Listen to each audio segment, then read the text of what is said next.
Hello everyone and welcome back to Crazy Bees. I just got home from work about an hour ago, had my dinner, and now I am going to start making another jam for gifts for the holidays. If you remember back in one of our other videos, over the summer I had done a bunch of prickly pear picking and reserved that juice. So now, and the pulp that was with the juice. So now I'm going to try some prickly pear marmalade. It sounds really good. The timing thing is hard for me because of when I'm home and when I'm not. But I'm going to triple this recipe. So I need 9 cups of diced oranges. Right now I've got 2 cups. And I am doing them really small because I don't want big, huge chunks of orange in the marmalade. I would rather have small. So I need 9 cups of that, and then I need 3 cups of lemons. And then we're going to put it on the stove to boil for a certain amount of time, and then it has to sit for 12 to 18 hours to soften up that rind. So I'm on cup number 3 and I need to get 9 of them done. So I have a big old bag of oranges here that I'm going to be working on, and I'm hoping that I have all of this on the stove. It's 7 right now. I'm hoping that I have it on the stove before 9, and then that'll work okay for me getting home tomorrow afternoon by the 18-hour mark to be able to take the next step. So let's see what 9 cups of oranges looks like and see how soon I can get that done. We're on our last orange. It equaled out to almost a cup per orange. And these are navels, and they are very, very juicy. And I found that instead of slicing them, it was better to cut them in like wedge and keep the wedges really thin. And then the inner core, I was taking that out because that's going to be more bitter.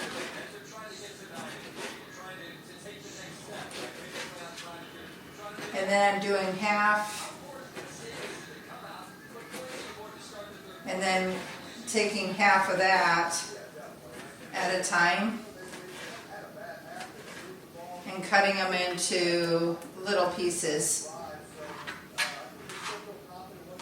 It's like I said, I don't want to be biting into a lot of rind in the marmalade, because normally with marmalades you slice them very thinly.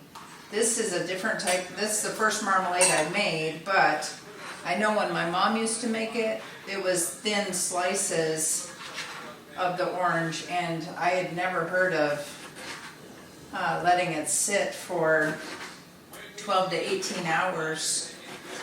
So this is all new and interesting to me. So we're learning together to see how this turns out. So this is going to give me my 9 cups of the oranges. And then I'll measure this out one more time. And then we have to cut up lemons. And it was 1 cup of lemons per 3 cups of oranges. So I'm going to need 3 cups of lemons cut up. Okay, I was keeping track on this paper towel. So here we go. You can see how thinly sliced. We are down to our last lemon. I wanted to show you how I was doing the lemons. I'm cutting off both ends, just like I did the orange, and then cutting it in half.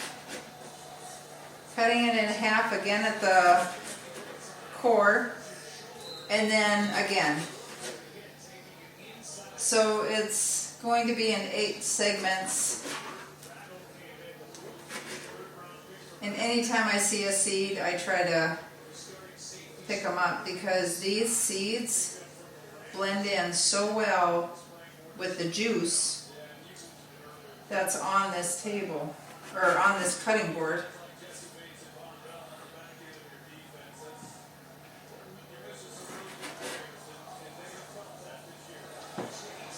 And then I'm taking them and I'm turning them on their side like this so that the rind is facing me, so I can see how thin I'm slicing that rind.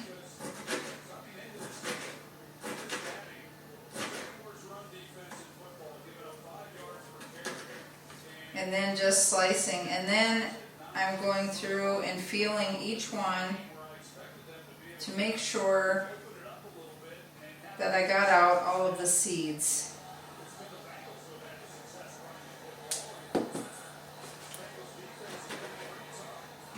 And I've just been doing that with each one.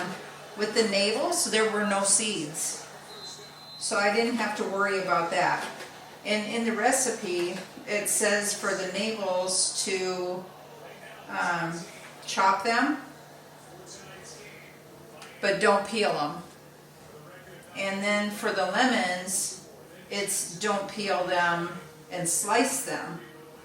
But I don't want big, thick, big full slices in my marmalade. I want small slices. Again, just not wanting to take a big bite and hit all that citrus all at one time. I'm kind of overfilling this one because my last cup was a little low. So I'm just putting a little bit extra in this one because it wasn't a full cup. I think I was trying to hurry the process.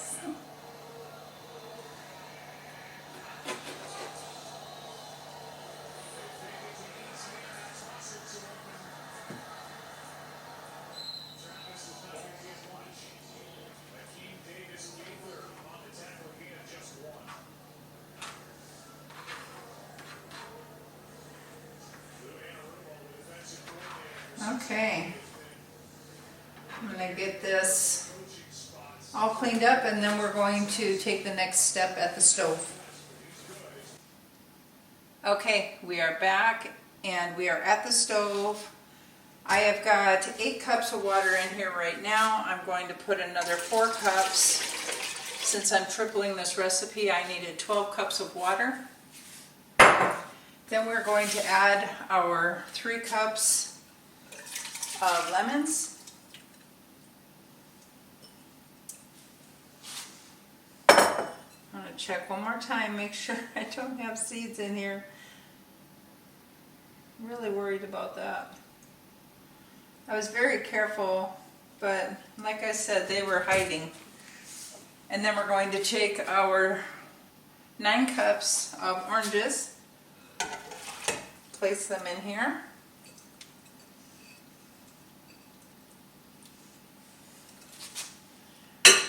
Rinse my hands off.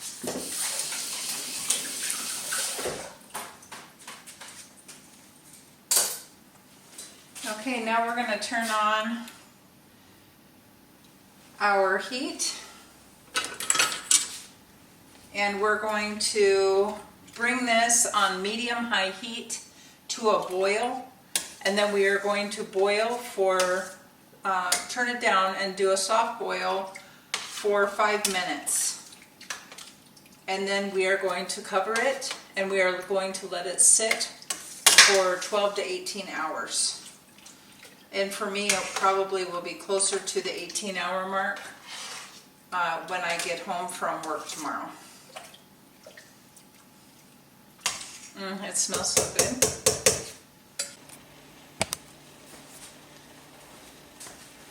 Okay, you guys, as you can see, we are just about to a boil here. I have been kind of stirring this and I found like, oh, there's another one. 4 or 5 seeds, lemon seeds.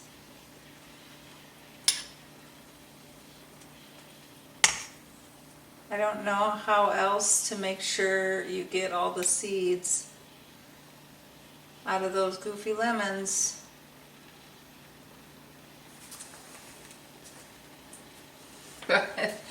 I hope I get them all before I make my jam. I'm just softly, so I don't mush everything up, just trying to check for seeds because they rise to the top.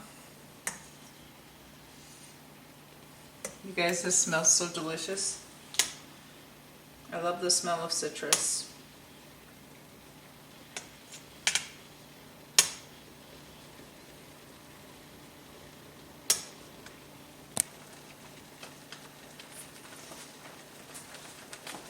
We are finally coming to a boil, and it said once it comes to a boil to turn it down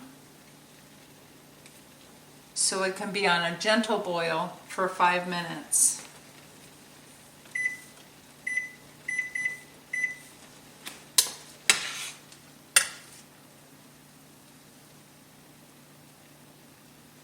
And I'm going to keep looking for seeds.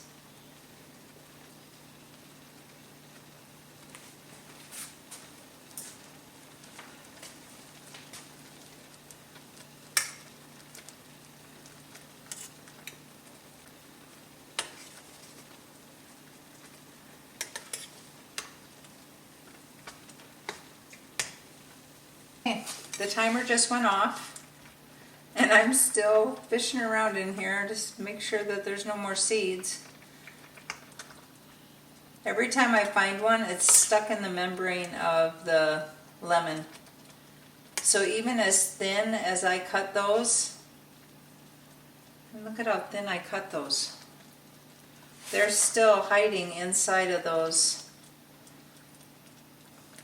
walls of the lemon. And I'm sure as this breaks down, they'll come right out of it. But I don't want anybody breaking a tooth on my marmalade. Oh my goodness. I guess this is why. Hey, there's another one. Hey, look at those things. I mean, they just blend right in. It's like trying to find a caterpillar on a leaf. You know those hornworms? You just about need a black light to see them. Okay, so this has been boiling for 5 minutes. I just turned off the heat. I'm going to move this over to the other burner, and you let this sit now covered for 12 to 18 hours in a cool area, 70 to 75 degrees. We usually keep our house right between in that range. It's 73 in here right now. So we're just going to let this sit, and then we will take the next step tomorrow afternoon. Hi everybody. I'm going to shut that off for a second. I've got my jars in the dishwasher. I just put those in there to get them sterilized. Just got home. It is 4 o'clock, so I went over an hour on the time that I was supposed to have this orange mixture in the pot, but it's okay. It's still good. I want to see. So that the rind is a lot more tender. I can pinch together with my hands. I've already washed my hands. So now what we need to do is bring this to a boil, and then we need to let it boil hard for 15 minutes, and then we're going to add our prickly pears. Actually, I need to put this in this pot. Hopefully I don't make a huge mess here and splatter everywhere. Because I need to put 12 cups of prickly pears into the pot, and there was no way it was going to fit in this pot. Okay, now let's try this again. We have it on this one, turn this on, and we're going to bring this to a rapid boil. Boil it for 15 minutes. Once it starts boiling, I'll set the timer for 15 minutes. And then I'll bring you back to add that prickly pear juice that we need 12 cups of.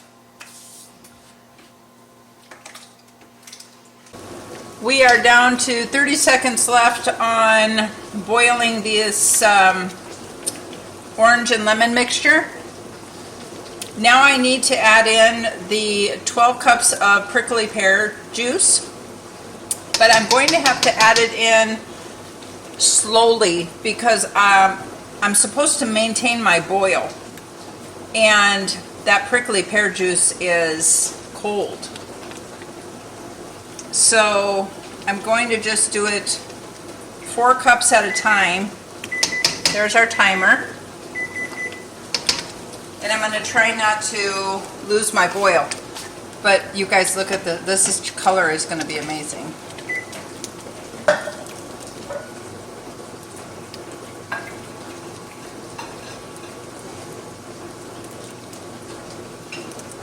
And look at that beautiful red. Oh, this is going to be a gorgeous jar. And all of that pulp was still in there, which is going to be great.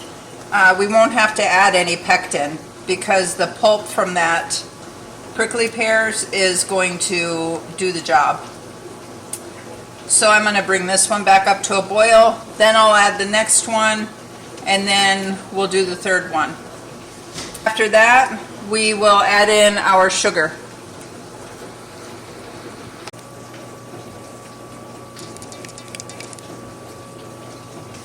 Okay, you guys, we are going to add our last 4 cups of the prickly pear syrup, or not syrup, but puree.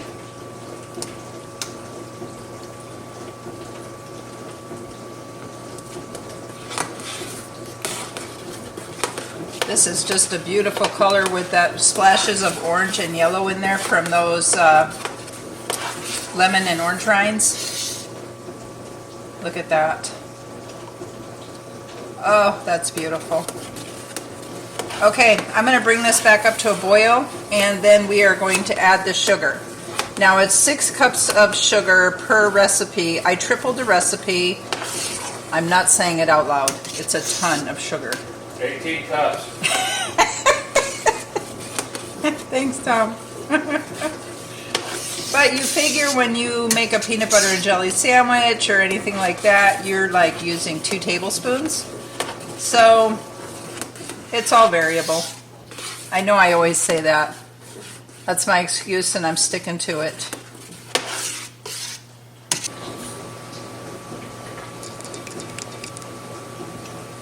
All right, it is time to add the sugar. Look at this, is already got some good thickness to it. Now last time I added it pretty quickly. This time I'm going to do it a bit slower so it can mix in as it's going here. Because I was getting clumps at the bottom because I was putting it in so fast.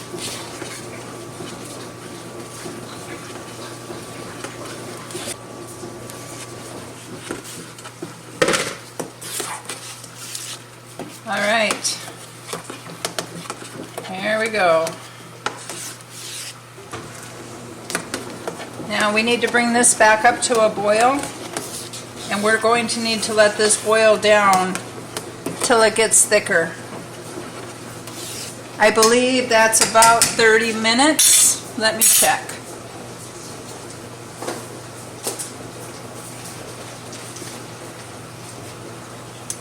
Bring the mixture to a boil. Oh, that was for that, okay. Maintaining a boil, gradually stir in the sugar. Boil hard, stirring frequently until mixture reaches gel stage, and that's about 30 minutes. So I'm going to set my timer for 30 minutes, and we're going to see what it looks like in 30 minutes.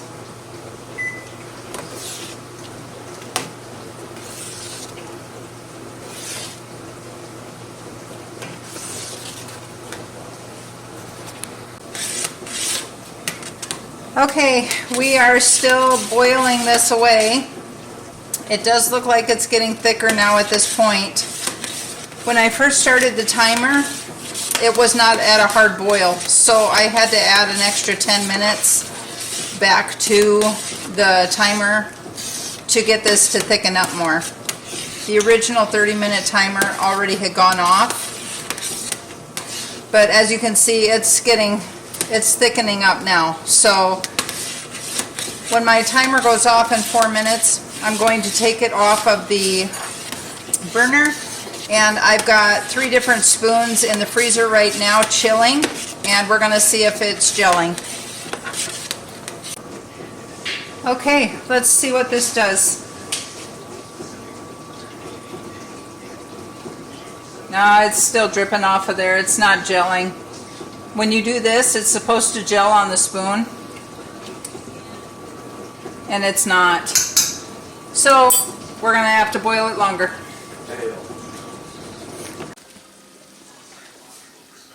We are still here with this marmalade. With it being juice and not the fresh berries, I had to boil it down. It was way up here. It's now like down to here. I boiled it down a lot, and I had to add pectin. It's thickening up. I'm doing another plate test. I can't tell you how many plate tests I've done. I have been stirring on this for forever, but it is thicker. I'm going to do that last plate test. I've got it in the freezer right now. Not sure. I didn't set my timer.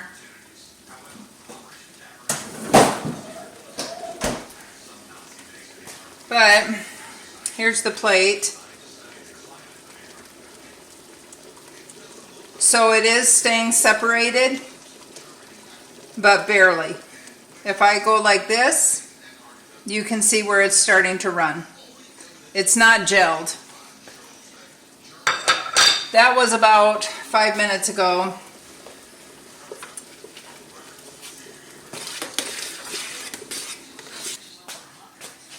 Okay, we are going to get these jars jarred up.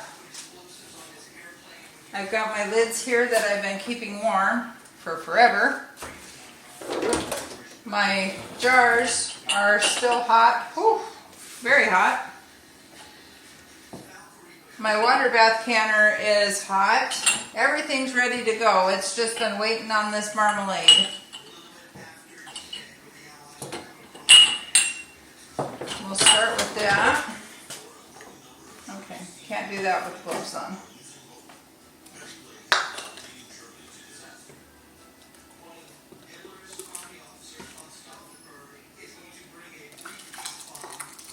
And you totally lose the color of the prickly pear when you heat it up. We need to fill these to a 1/4 inch headspace.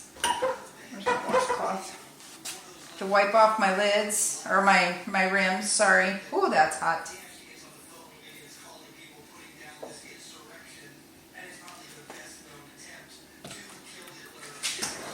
But they sure are pretty jars.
All right, everybody, we are done with our prickly pear marmalade.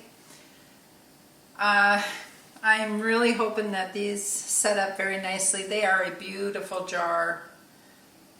I can hold that one.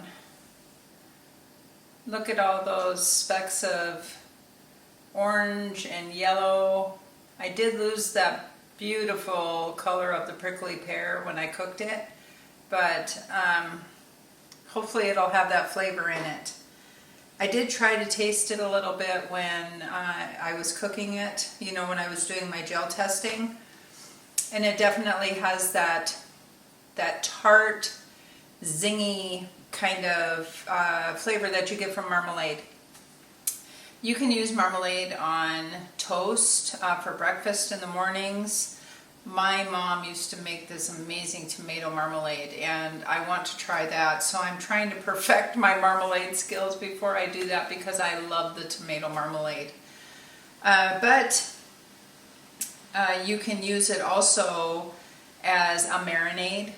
I'm thinking I'm going to put it as a glaze over my holiday ham. I think that's going to be just amazing with that citrusy, zesty, zingy flavor, and it's still got the sweet also. So I hope you guys enjoyed this, and you know, even if it's not your most favorite, it's fun to try new things and see if it's something that you enjoy doing. I learned that the next time I do the marmalade, I want to try doing it the traditional way and not in the chunks. I think that'll take away a lot of the bitterness that you're getting from this marmalade in particular. So if you like what you're seeing, hit subscribe and we'll keep learning together, and we'll see you guys in the next video. Take care.